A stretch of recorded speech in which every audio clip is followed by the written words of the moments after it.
జిల్లాలో శాంతి భద్రతలు బలోపేతం చేయడం, అసాంఘిక కార్యకలాపాలను అరికట్టడం లక్ష్యంగా కాకినాడ జిల్లా పోలీసులు ఆపరేషన్ వజ్రప్రహార్ను కొనసాగిస్తున్నారు.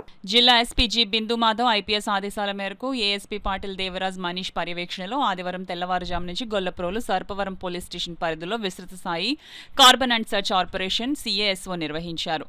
Pithapuram circle inspector G Srinivas ఆధ్వర్యంలో గొల్లప్రోలు పరిధిలోని తాటిపర్తి గ్రామంలో 38 మోటార్ సైకిళ్లను తనిఖీ చేశారు. సరైన పత్రాలు లేని 4 వాహనాలను స్వాధీనం చేసుకుని గొల్లప్రోలు పోలీస్ స్టేషన్కు తరలించారు.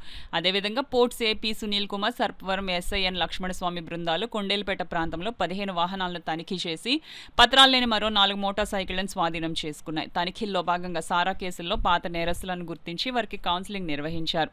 అనుమానాస్పద వ్యక్తులను గుర్తింపు, అక్రమ చొరబాటుదారులపై నిఘా, అసాంఘిక కార్యకలాపాల నివారణ ప్రధాన లక్ష్యాలుగా ఈ ఆపరేషన్ కొనసాగింది. ఇదే సమయంలో మైనర్ డ్రైవింగ్, హెల్మెట్ ధారణ ప్రాముఖ్యత, మహిళల భద్రత, పోక్సో చట్టం, బాల్య వివాహాల దుష్పరిణామాలు, మూఢనమ్మకాలపై ప్రజలకు పోలీసులు అవగాహన కల్పించారు.